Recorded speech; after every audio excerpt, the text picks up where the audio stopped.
Здравствуйте, вы смотрите интервью с депутатом Народного собрания Гагаузии, главой фракции Гагаузии Сергеем Чимпаеш на информационном портале ЛАФ-МД. Здравствуйте, Сергей Константинович. За последние недели было много событий. Было заседание исполнительного комитета в конце прошлой недели, где был утвержден состав исполнительного комитета. И этот вопрос вызвал бурное обсуждение в самом Народном собрании, в том числе были обвинения в адрес спикера Народного собрания с вашей стороны. Закончилось это тем, что буквально во вторник выступила группа депутатов из членов, уже бывших членов фракции Гагаузии, где обвинили вас в том, что вы принимаете единоличное решение и объявили о выходе из фракции. То есть можно считать, что со вторника в Гагаузии, со 2 ноября в Гагаузии уже перестало существовать большинство в Народном собрании в связи с заявлениями 6 депутатов. Я хочу, чтобы мы обсудили, в чем же истинные причины такого поступка некоторых ваших коллег. И предлагаю сейчас прослушать небольшой фрагмент господина Гайдарша, депутата от Карбали, о том, как проходило заседание фракции. Мы сегодня вышли на пресс-конференцию для того, чтобы раскрыть все скобки, для того, чтобы население Гагаузии знала реальную правду, потому что на последнем заседании, которое было в пятницу, на избрании исполнительной власти, на заседании этом, мы увидели ситуацию, когда лидер фракции, в которой и мы, группа депутатов, до вчерашнего дня входили, обвинил председателя Народного собрания в каком-то сговоре, в каком-то предательстве. Но хочу сказать, что всегда, когда перед каждым заседанием Народного собрания, так как команда, фракция избирали и председателя, и весь президиум, мы всегда за час или за день всегда собирались на фракции для того, чтобы принять решение по каждому вопросу, который будет выставляться на следующих заседаниях Народного собрания. На этот раз действительно мы собрались на фракцию за час до заседания. И, как и всегда, должен быть полный состав фракции в сборе. Но в этот раз мы не увидели почему-то нашего председателя Чимпаеша Сергея Константиновича, на что мы отреагировали сразу, не начав фракцию, попросили коллег, попросили аппарат созвониться, найти, для того, чтобы председатель фракции участвовал в дискуссии, в плане действий на это заседание. На что мы получили ответ, что он занят, не может прийти. Я даже так понял, что он не сможет и присутствовать на Народном собрании. В итоге мы начали обсуждать вопрос, а именно на это заседание вопрос избрания состава исполкома. В фракции было много мнений, но большинство во фракции голосовало и утверждало, и заявляло о том, что нужно проголосовать за состав, предложенный Башканом Гагаузии, для того, чтобы мы могли дальше работать.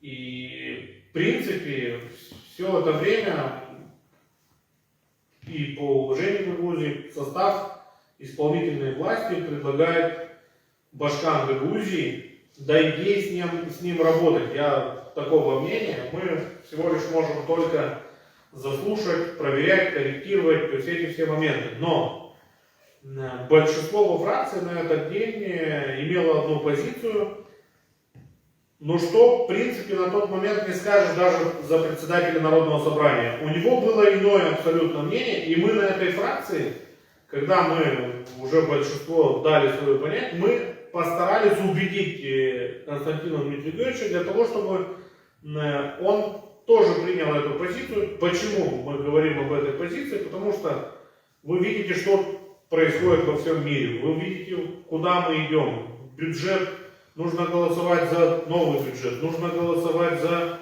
предыдущий бюджет. Полный хаос. Заходим в зиму и опять начинают какие-то конфронтации с исполкомом. Что скажут люди?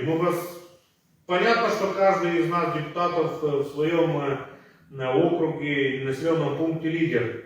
Но люди ждут конкретики как от исполнительной власти, как от законодательной власти. И люди опираются на нас. И когда во фракции мы это все обсуждали, у нас было единое мнение. Голосуем. Сейчас не время для того, чтобы ходить по судам и разбираться. Давайте будем работать. И мы попытались, и думаю, что сделали все правильно, на что Дмитрий Георгиевич поддержал нас и сказал, что хорошо, я ради того, что есть команда, ради того, чтобы в Гагуzie было спокойствие, я соглашусь с вашим мнением, и мы вышли на народное собрание, у нас уже было большинство мнений. Понятно, что у некоторых коллег может было мнение другое, но всегда мы во фракции, и я даже слышал недавно на передаче, где Сергей Константинович Чимпаеш говорит, что любое мнение фракции должно быть консолидировано и выложено на народное собрание. Что мы не увидели на последнем заседании? На фракции председателя нету, и в заседании председатель фракции ГГУ-СИСИ обвиняет такими словами. Он не обвинил только Константинова, он обвинил всю фракцию. А мы собирались для чего? А мы во фракции, почему большинство решили, чтобы проголосовать? Ради того, чтобы здесь выйти и начинать какую-то предвыборную, я так понимаю, кампанию? Нет, мы хотим работать на благо Гагузии. И вчера мы в срочном порядке, правда, я был сторонник это сделать еще и в пятницу, у многих коллег не получалось. Мы вчера собрались на фракцию в 5 часов вечера. Мы вызвали Сергея Константиновича, поговорили, очень серьезно поговорили все, но мы не увидели желания работать во фракции. То есть мы видели, вы делаете, что хотите, я буду делать, что хочу. Ну, так работать мы не можем. За это, обсудив во фракции, коллеги приняли решение. Мы написали заявление председателю фракции ГГУ-СИСИ. Мы не остаемся в этой фракции в ГГУ-СИСИ. Мы не хотим быть частью той команды, которая постоянно лезет в конфронтации, постоянно лезет в какой-то хаос. Мы не хотим. Мы хотим работать на благо Гагузии, для того, чтобы Гагузия с нами считались и в народном собрании. Мы хотим, чтобы здесь было спокойствие, как никогда сейчас, потому что это именно сейчас нужно. 6 депутатов приняло решение покинуть фракцию. Я продиктую, значит, депутат округа номер 14 Караджаев Иван Данилович, депутат округа номер 23 Гайдажи Валентин, депутат округа номер 34 Муниловский Руслан, депутат округа номер 30 Монастырой Валерий Ильич, депутат округа номер 18 Рая Николай Ильич, депутат округа номер 6 Кадын Григорий Георгиевич, номер 12 Кадын Григорий Георгиевич.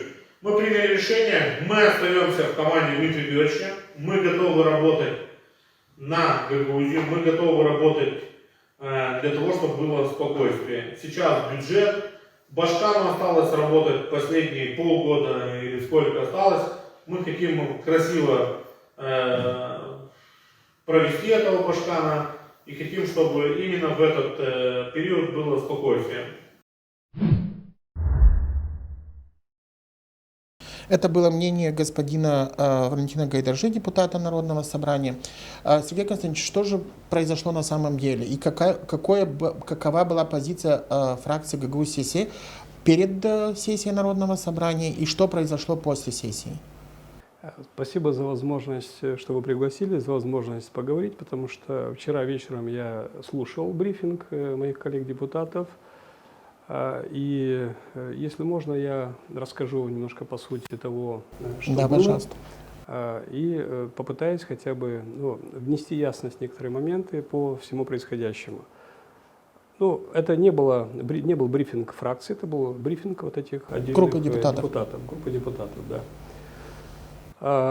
Это была реакция на мое заявление, которое я сделал в пятницу перед заседанием. Я об этом заявил публично, о том, что спикер Народного собрания, он поступает нечестно по отношению к своим коллегам, к нам. Он обманывает. Это было перед утверждением исполнительного комитета. Обосновал, привел некоторые примеры и ушел с заседания в знак протеста. Это была личная моя позиция по отношению к действиям спикера Народного собрания.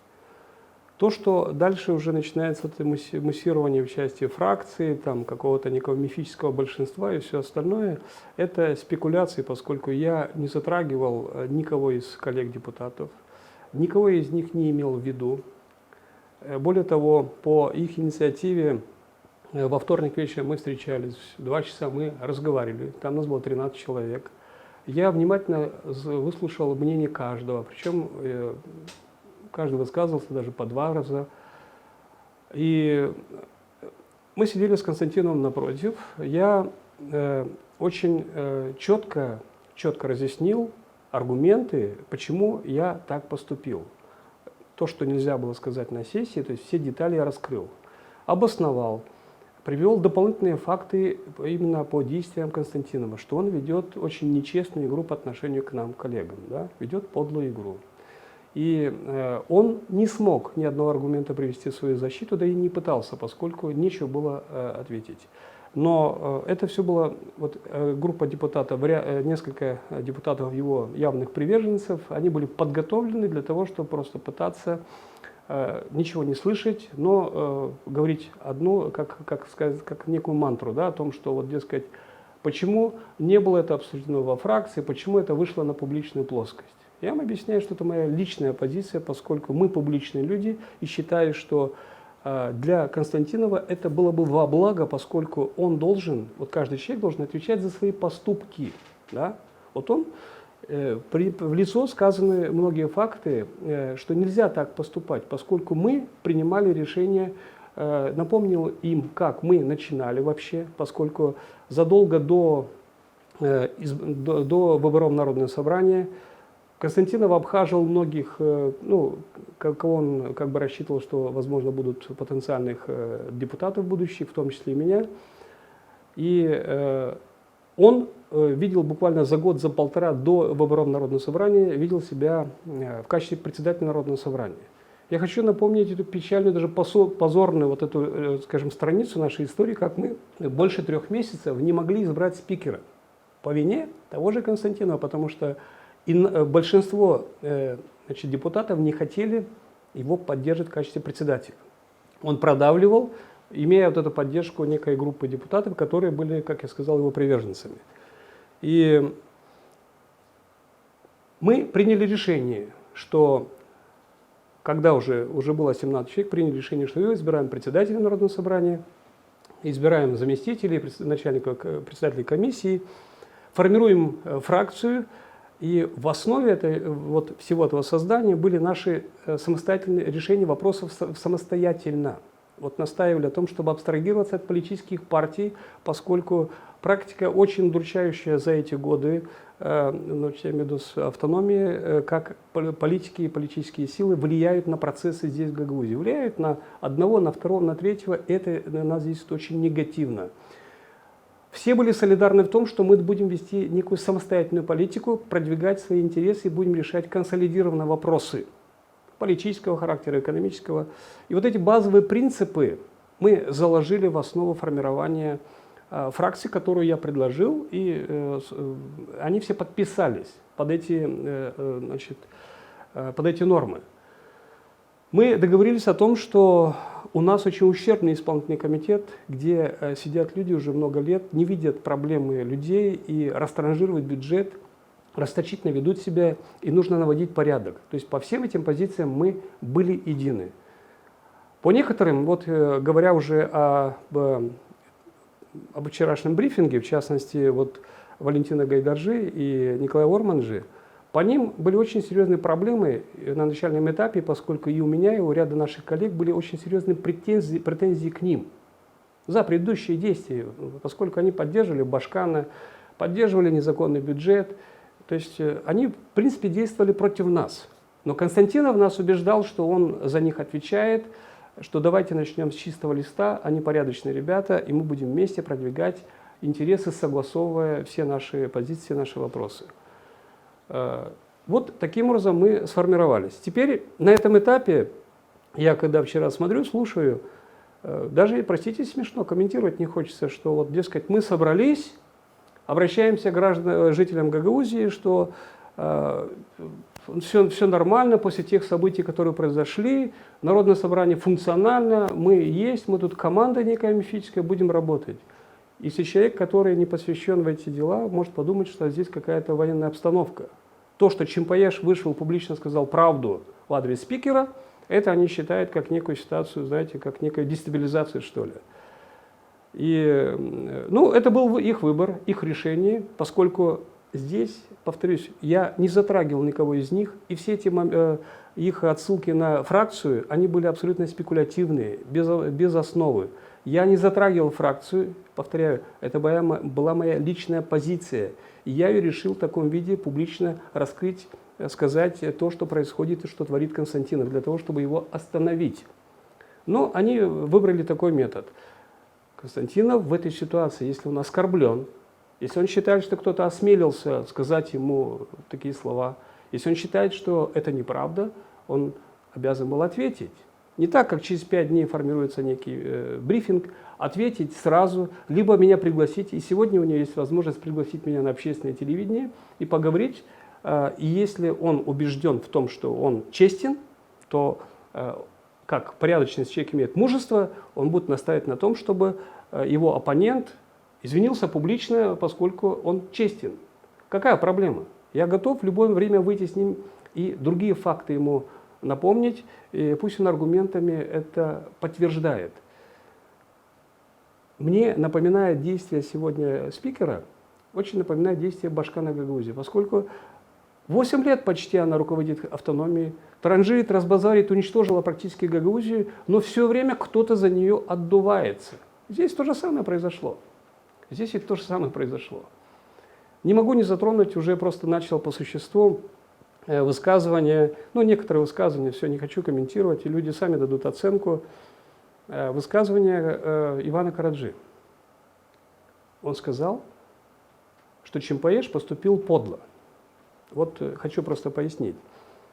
Ну, во-первых, если они вышли на брифинг, могли бы и меня позвать, поскольку до этого меня пригласили на разговор. Это вот если говорить, если по-честному, да. Так вот, к словам, что Чимпаеш поступил подло. Чимпаеш сказал правду. Вот у этого человека восприятие сказать публично правду – это подлость. Вот я это понимаю так.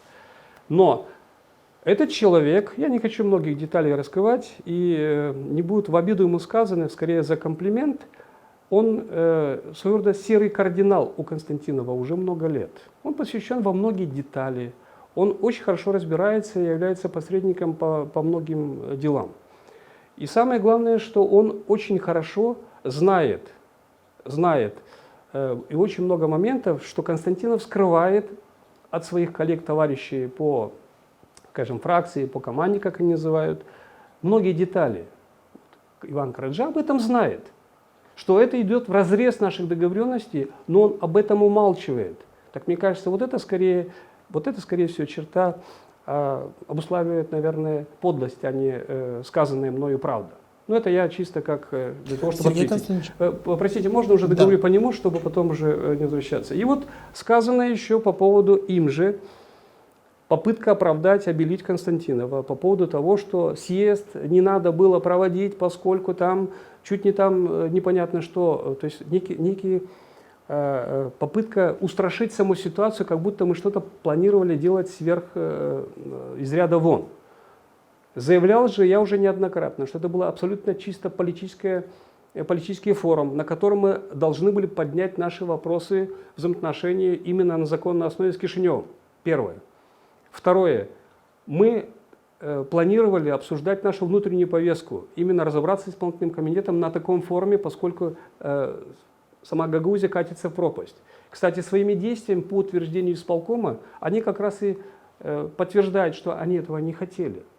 И самое главное, что за всеми этим стояли центральные власти Кишинева, то есть кишиневские власти не заинтересованы были в том, чтобы мы провели съезд. И вот попытка обелить, вот этот человек пытается обелить, и более того говорит неправду, что, дескать, когда было принято решение о том, чтобы съезд отменить, я там участвовал, это неправда, поскольку я, когда пришел на эту встречу, Башкан, там ее заместители, примары и так далее, они встали и ушли, они уже решили. Мы остались впятером. Я Константину сказал, что это действие будет иметь далеко идущие последствия политические. Более того, потом много раз настаивал, что мы решение принимали 19 августа. Помните, в Доме культуры мы принимали решение, Народное собрание голосовало постановлением. И они не имели права принимать решение в таком виде. Нужно было вынести на обсуждение в Народное собрание, чтобы оно было легитимно. Вот для того, чтобы всем было понимаемо вот именно по этим действиям. Поэтому, то, что там все эти попытки оправдать исполком, те люди, в особенности первые два, да и, собственно, Иван Караджа, они были всегда приверженцы этого Башкана Гагаузии. Они всегда были приверженцами. Поэтому они оказались в этой команде, как они называют, но день пришел, когда нужно было вот принимать решение, они его приняли так, как они приняли. Сергей Константинович, есть два ключевых момента. Это было ли заседание фракции Гагаузии перед заседанием Народного собрания по вопросу утверждения исполкома Гагаузии и какое решение было принято на фракции? Ну, и второй вопрос я задам уже ключевой после. Потому что именно в этом есть одни из ключевых обвинений о том, что ваши бывшие коллеги по фракции уже говорят о том, что перед заседанием Народного собрания было заседание фракции, и большинством было принято решение поддержать состав исполнительного комитета, предложенный главой Гагаузии. Смотрите, я не знаю, там заседали или не заседали, в конце концов, там заместитель Иван Караджа, он мог проводить фракцию, проблем не было никаких, но ключевой момент, о чем я сказал публично и на сессии, и потом еще на телевидении. В среду мы встречались за 2 дня. Константинов еще там узкий круг. За 2 дня до сессии? До сессии. Мы встречались. Мы обсуждали принципиальный этот вопрос. Для того, чтобы какую-то идею выработать. Потому что был риск распуска Народного собрания. Мы четко объяснили, что есть право возникает у Башкана по распуску Народного собрания, но законных оснований для распуска у нее нет. Во-первых, она там не хотела, чтобы члены исполкома подчиняли закону по функционированию гагаузского языка. То есть не хотели проходить лингвистическую комиссию. Второй момент, самый важный, мы давно уже боремся по тому, чтобы сократить этот исполком, расточительный исполком, и нужно было по каждому, с учетом того, что они почти 8 лет уже работают, заслушать их, да, по их деятельности, вынести какое-то решение и отдельно по каждой фигуре принять решение. У нас не горело в тот же день утверждать без исполкома. Было принято решение отложить данный вопрос для того, чтобы разобраться в деталях во всем. Но есть еще другие детали, которые я не могу раскрыть. Мы приняли решение тогда в среду. И было принято решение, что за час до заседания мы собираемся во фракцию и принимаем решение. Но в четверг, то есть после вот этой, скажем так, встречи, в четверг вечером я узнаю, звонил там Константинову несколько раз, он не отвечал, я узнаю, что в обход всех этих наших основных договоренностей он опять поступает, как поступал и раньше, и уже есть сговор с Башканом Гагаузии, уже есть договоренность. Я знал, что группа социалистов не придет на данное заседание для того, чтобы утвердить, вопреки даже тому, что наш ряд депутатов, которые участвовали в прошлом созыве, они были всегда рядом с нами. Они на фактах поддерживали позиции против исполкома, поскольку они вели очень неправильные свои действия, я имею в виду ущерб наносили огромные Гагаузии. И вот этими действиями, в принципе, он вынуждал и принуждал, чтобы даже часть депутатов просто проголосовали, потому что у него был сговор с Башканом Гагаузии. И я уже понимаю всю эту ситуацию, понимаю, что за час это не изменить, невозможно. Понимаю, что перед этим он точно так же поступил с съездом депутатов всех уровней. И не только со съездом, примеров-то много. Могу вспомнить даже эту скандальную историю с Фулджером. Да, когда Фулджер приезжал, проводил определенные учения. Они же не посвятили об этом власти Гагаузии. А спустя 3 дня Константинов берет на себя ответственность, что, дескать, он знал. То То есть он прикрыл фактически центральные власти для того, чтобы уйти от этого информационного натиска. И много таких проступков он осуществлял за это время. Поэтому я уже четко понимал, зная, что этот человек, раз уже договорился, он уже будет идти на пролом. И там было бесполезно что-либо обсуждать. Поэтому это было мое решение выйти публично, сказать ему о том, что так нельзя, что он уже перешел все линии, и уйти с Народного собрания. Вот что произошло. Сергей Константинович, еще один ключевой момент – это вот лингвистическая комиссия. Да. То есть, если мы немного отмотаем события назад, то несколько недель назад эта комиссия заседала и была в прямом эфире, транслировалась на сайте Народного собрания. То есть все жители Гагаузии имели возможность наблюдать заседание этой комиссии. И там не явился ни один из кандидатов в члены исполкома. И тогда там было озвучено решение о том, что согласно пункту 49 положения о проведении этой комиссии, можно считать, что они не прошли эту лингвистическую комиссию. И тогда я думаю, что все жители автономии могут проверить это видео. Господин Монастырлы заявил о том, что они вынесут решение о том, что кандидаты в члены исполкома не прошли лингвистическую комиссию. Сейчас и вчера депутаты, которые были на брифинге, объявляли о том, что заседание лингвистической комиссии состоялось, и все кандидаты в члены исполкома ее прошли. Но мы не видим ни видео, никакой открытости по этому вопросу, как это было несколько недель назад. Было ли на самом деле заседание этой лингвистической комиссии и было ли обсужден этот вопрос в президиуме или во фракциях Народного собрания после самого заседания? Потому что я так понимаю, что оно прошло вечером перед заседанием Народного собрания. В том-то и дело, что вот неделю ранее было заседание, я отсутствовал на нее, и депутаты приняли постановление, там как раз сослались на то, что члены исполнительного комитета не прошли лингвистическую комиссию. Есть постановление Народного собрания. И в четверг, вот вечером, когда я узнал, что они его провели формально, опять же, под воздействием Константинова, для того, чтобы... То есть вот это и есть была договоренность. Это было подтверждало очередной раз, что есть договоренность, поскольку не нужно было вот просто топтать, растаптывать устои, свои же законы. Поэтому это была договоренность, и согласно этой договоренности они ее просто формально провели. А то есть куда делось постановление предыдущего заседания комиссии, которое говорило о том, что кандидаты не соответствуют? Получается, что они уже назад не оглядываются, приняли новое постановление, которое нужно было для того, чтобы формально все это пройти. Но вот позиция фракции блока коммунистов и социалистов, они не явились на заседании, потому что не хотели голосовать за утвержденный состав исполнительной власти, или были какие-то политические тоже договоренности? Ну, я там детали не знаю, не могу об этом говорить. Мне просто сказали, что их не будет. Я и видел, что их нет. Да? То есть, видимо, какая-то позиция была, они не пришли.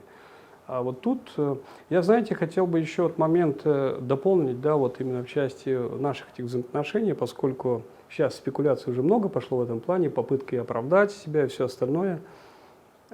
Повторюсь, с коллегами, с Константином, с кем угодно, пожалуйста, я открыт, я готов публично обсуждать, отвечать на многие вопросы.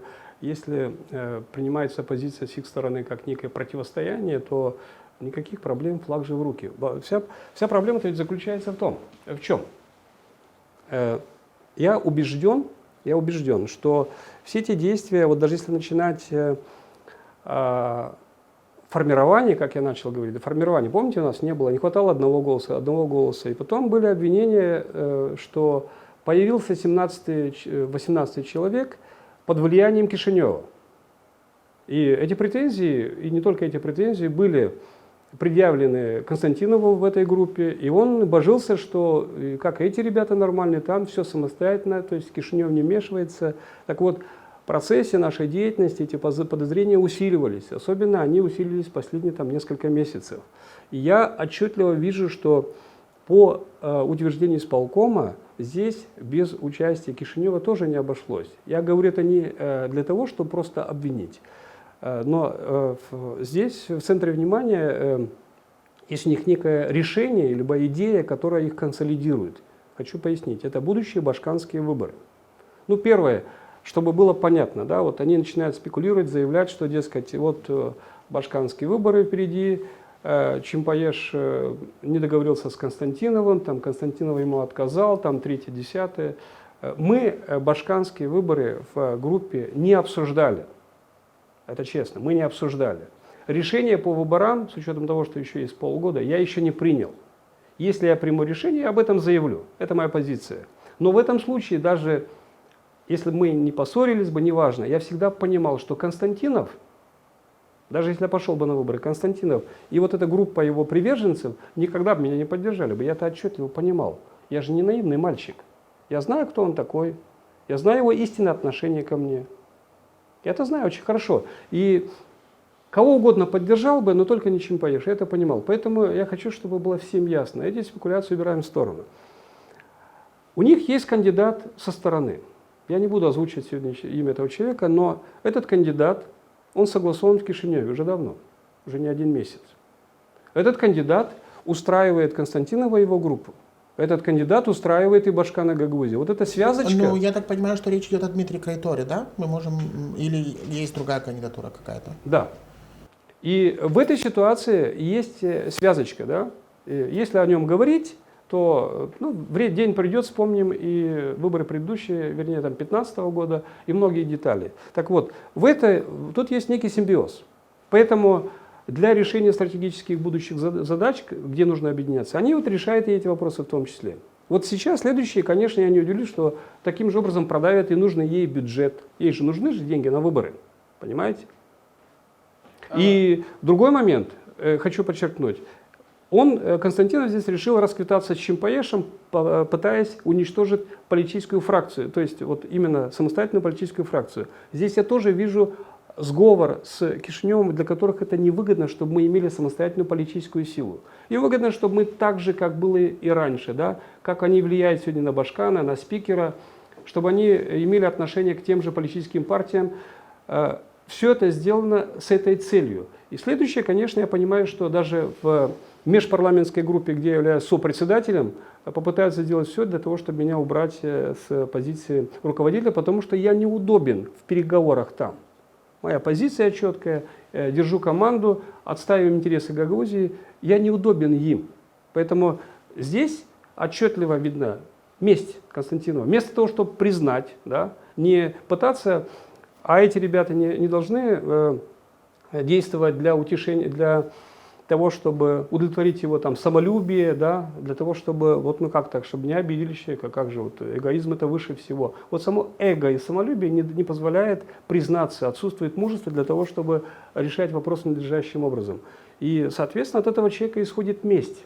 Месть, отомстить, попытаться разрушить фракцию, но благо у нас есть достойные ребята в Народном собрании, поэтому сколько бы нас ни было, мы все равно будем бороться за правду. И в этой ситуации, мне кажется, что как раз пришло время раскрывать многие детали, и за эти процессы, наверное, придется вспомнить многие вещи принципиальные, важные, которые, в общем-то, спрятаны, да, их интриги, коварные интриги, которые должны быть...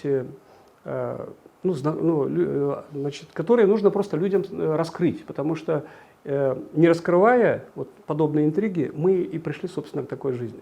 Сергей Константинович, вот о вашем заявлении по поводу центральных властей.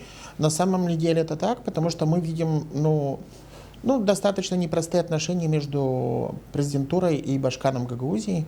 И, в общем, ту критику, которую высказывает Ирина Влах в отношении центральных властей, и те политические заявления. И действительно ли в этом есть участие центральных властей, или это все-таки внутри гагаузские больше, скажем так, политические интриги? Вы знаете, в политике, да, есть вопросы стратегического характера, они важнее личных.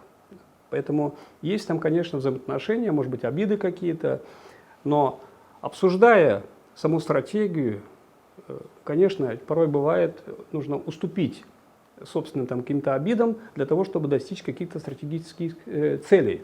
Для Кишинева, если говорить по-правильному, удобно, чтобы был сегодня руководитель Гагаузии, как я имею в виду нынешний руководитель, на которого есть компромат, достаточно компромата, да, и влиять на политические процессы с учетом вот самой геополитики, с учетом всех этих, войны на Украине там, и так далее, влиять на этих лиц по принятию там, стратегических решений. Да.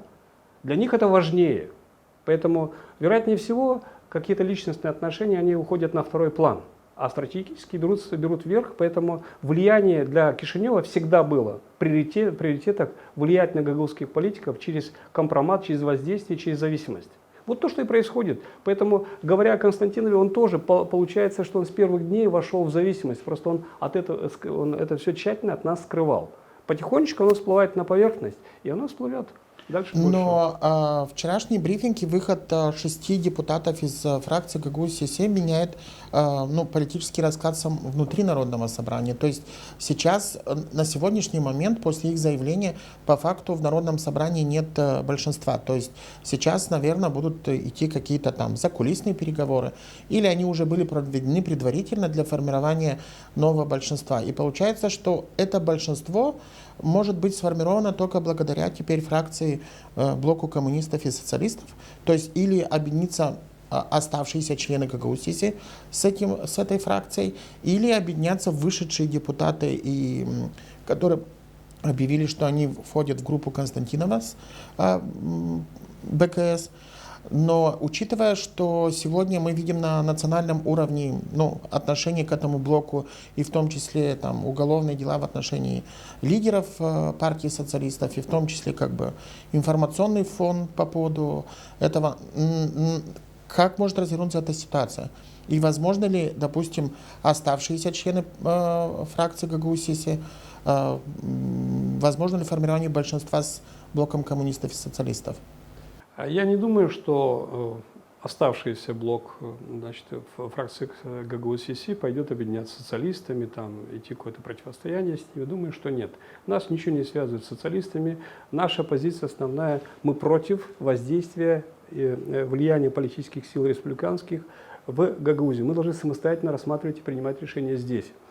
Что касается, вы сказали, голосования, вы по сути сами подчеркнули, ведь само голосование показало. Там даже есть, не будем подчеркивать фамилии, непримиримые враги, которые голосовали вместе за эту позицию. Ведь обратите внимание, видимо, в этом и причина. Вероятнее всего, Башкан и не хотела, чтобы социалисты ее поддерживали. Опять же, догадки, что тут связочка есть с Кишиневым. Нужен новый формат, который устраивает и Кишинев. В этом направлении они и действуют. И коль такая ситуация пошла, коль они уже, я сказал, во главу угла, у них главная цель — это башканские выборы, и они по ней определились, просто скрывают кандидата и скрывают свои цели и задачи, то в этом направлении они действуют и утвердят бюджет, и ничего другого принципиального мы, в принципе, за это время не решим. По сути дела, стартовала такая башканская кампания, да, преждевременная, но другие себя еще не проявили, но тут совершенно очевидно. И задача у спикера заключается в том, чтобы как можно больше депутатов окучить в эту поддержку, административный ресурс, есть ряд примаров и так далее, для того, чтобы за счет этой массы всего привести своего человека в исполнительную власть. Сергей Константинович, если говорить о технических деталях и предположить, что Народное собрание не утвердило бы исполнительный комитет, потому что угроза распуска Народного собрания, в принципе, она была, потому что, если бы депутаты не утвердили состав исполкома на заседании на прошлой неделе, то номинально Башкан по уложению получал право на распуск Народного собрания. Это могло послужить причиной этих договоренностей и дальнейшего сигналом или началом для развития этих событий, которые были уже после сессии? Я на сессии об этом и сказал. Это была причина. И я не понимал, поскольку много раз говорил спикеру, давайте мы рассматриваем, все-таки повторно рассматриваем закон об исполкоме, разбираемся, сокращаем исполком, сокращаем на будущий год 60 миллионов. Начинаем разбираться. Он тянул этот вопрос, пока срок не подошел. И я понял, последний момент, когда уже с лингвистической комиссией у них было, я понял, что у них была договоренность заранее с ними, просто они ее тщательно скрывали. поставили коллег перед фактом, что, дескать, вот если мы не утверждаем, все, завтра нас распускают. Это была спекуляция. У нее не было оснований законных для распуска. Не было. То, что право было, и в кодексе у нас прописан механизм, но законных оснований не было. Она бы, Народное собрание, не смогла бы распустить. Все эти там объяснения, что, дескать, нам нужно и с центральными властями дружить, нам надо и с исполкомом работать. Так никто сегодня не говорит, что мы должны быть радикальными к центральным властям. Никто не говорит о том, чтобы спикер не общался бы и с Башканом Гагаузии. Речь-то о другом. Речь о том, чтобы не принимать такие решения за спинами своих коллег, которые противоречат просто элементарной этике. Об этом. Сергей Константинович, если вот подытожить всю эту ситуацию, на ваш взгляд, чем она может обернуться для гагузской автономии, вот в тех условиях, в которых мы находимся, которые вы озвучивали, и все жители знают, это и война в Украине, это и энергетический кризис, в котором мы находимся, потому что, судя по практике, сегодня сложно предположить, что в ближайшие 2 или 3 недели в Народном собрании там появится большинство, просто из практики мы можем провести параллели с предыдущими созывами, и в любом случае сейчас, даже если будут попытки сформировать какое-то новое большинство для утверждения бюджета или других вопросов, то все эти группы начнут между собой, извините за такое слово, торговаться или просить каких-то преференций для себя. Кто-то, возможно, потому что многие говорили о том, что они были лишены возможности занимать руководящие должности. Сейчас этот вопрос тоже может быть открыт. И в этой связи у меня, как у жителя Гагаузии, который в силу профессии наблюдал за работой разных созывов Народного собрания, возникает большой вопрос, что в течение ближайших недель может быть сформировано какое-то большинство для того, чтобы как минимум вернуться к бюджету 2022 года, потому что это большой вопрос, и приступить к рассмотрению бюджета на 2023 год. Я далек от той мысли, что будут какие-то формирования, объединения, и об этом кто-то будет заявлять. Они и так имеют договоренность, просто они будут работать, действовать таким же образом, скрытно, чтобы когда им выгодно, как это было, когда им будет выгодно, они будут голосовать, и голоса будут находить. То есть Константинов, Сирина, Влах будут договариваться и будут голосовать. На этом точка. Касательно бюджета 2022 года, они его представили. Кстати, завтра комиссия, я еще документы на почту получил, но не смотрел. Поэтому комментировать не могу. И до конца октября должны были представить проект закона на будущий год. Исполком его представил. То есть у нас есть 45 дней для того, чтобы рассмотреть его и утвердить. Или не утвердить. Поэтому я далек, опять же, от той мысли, что будут официально заявлять объединение, не объединение. Но все, что происходит, вот вы говорите, почему, может быть, понятно, что людей беспокоит, почему. Это действие группы людей, которые просматривают свои интересы. Не я разрушаю все, что здесь создано, а разрушает, самое главное, здесь Константинов, потому что это его действия приводит. Нельзя сегодня рассматривать своих коллег равных, а я хочу напомнить, что каждый принимает голос, то есть голосует и во фракции, или как они называют в команде. Нужно уважать своих товарищей, голосовать, считаться его мнением, не считать кого-то за овец, а кулуарно принимать решения шкурные, и что они там в интригах не будут разбираться. Вот в этом весь смысл формирования какого-то коллектива политической силы. Да, мы его сформировали, политическую силу. Я считаю, что мы его сделали очень правильно. Впервые мы создали большую фракцию политическую самостоятельную. Вот он, разрушитель, со своими пытается это разрушить. Люди это видят. Люди это видят. Но я рад, что мы сделали, рад, что мы свою позицию заявляем публично, что мы отодвигаем, абстрагируемся от политических партий республиканских и пытаемся решать свои вопросы честно и бескорыстно. И благодарен Богу за то, что есть порядочные ребята, и надеюсь, что в будущем их будет больше. Вот. И у нас все-таки Гагаузия будет обновляться и улучшаться. И вот от таких местечковых политиков, которые просто просматривают шкурные интересы, Гагаузия со временем будет все-таки избавляться.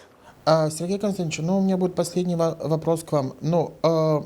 Когда формировалось это большинство, вы уже как-то упомянули о том, что туда вошли разные депутаты с разным политическим бэкграундом, с разными политическими убеждениями, и в том числе и личными. Там есть депутаты не одного созыва Народного собрания, и не нескольких, а есть люди, которые там 3-4 созыва в Народном собрании. Но это очень разные люди. Было ли какое-то политическое соглашение, которое подписывали для того, чтобы сформировать? То есть, потому что понятно, что когда собралось 17 человек, достаточных для голосования Дмитрия Константинова на должность председателя Народного собрания, каждый, кто голосовал за него, имел определенные обязательства, потому что мы наблюдали, я не помню сколько попыток, но практически 4 или 5 месяцев попытки избрания председателя Народного собрания. И абсолютно очевидно, что без определенных обязательств этих 17 человек его бы не удалось избрать. Мы к такому соглашению пришли в конце, потому что было очень много и споров. Многие не верили Константинову, и я выражал свои подозрения в обсуждениях не раз, зная человека. Но, как вы сказали, мы разные люди. Но так вот сложилось, и я имею свой характер, позицию другой. То есть нам нужно было каким-то образом формировать. Мы пришли к соглашению, мы его подписали, но как на выходе документ появился, то есть все были солидарны, практически все были солидарны, сформировали политическую силу под названием Гагаузская фракцию, которую я возглавил. И там пункт за пунктом мы эти нормы прописали. Фундаментально наши нормы мы туда прописали. И вот как бы сейчас не пытались себя оправдать мои коллеги, но ничто не предвещало. Моя личная позиция, высказанная спикеру, не могла быть аргументом для того, чтобы разрушать или там кому-то пытаться разрушить фракцию. Это чисто оправдание. Пожалуйста, пусть они прочитают каждую норму, можно их поднять, можно опубликовать. То есть было подписано определенное политическое соглашение? Конечно, она зарегистрирована в Народном собрании, она была опубликована. Можем поднять этот документ, пункт за пунктом, люди могут, и юристы могут дать оценку. Но у них не было сегодня законного основания выйти. Вышли они добровольно. То есть они попытались продемонстрировать, что они солидарны с Константиновым. Они сегодня продемонстрировали свое отношение фактически ко мне. Но они отказались от этих базовых принципов.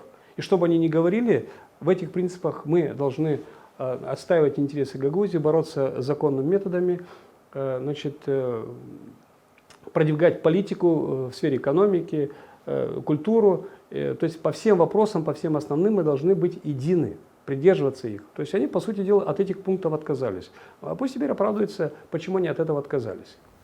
Я благодарю вас за это интервью. Напомню, что сегодня в студии ЛАФ-МД был депутат Народного собрания, представитель фракции ГГУ-СС Сергей Чимпаеш. Для тех, кто не знает или не успел следить за событиями, 2 ноября группа депутатов Народного собрания вышла из 6 депутатов, вышли из фракции ГГУ-СС. Те, кто хочет посмотреть эти подробности, может увидеть весь брифинг на странице ЛАФ-МД в Фейсбуке. Я с вами прощаюсь. Читайте новости на информационном портале ЛАФ-МД.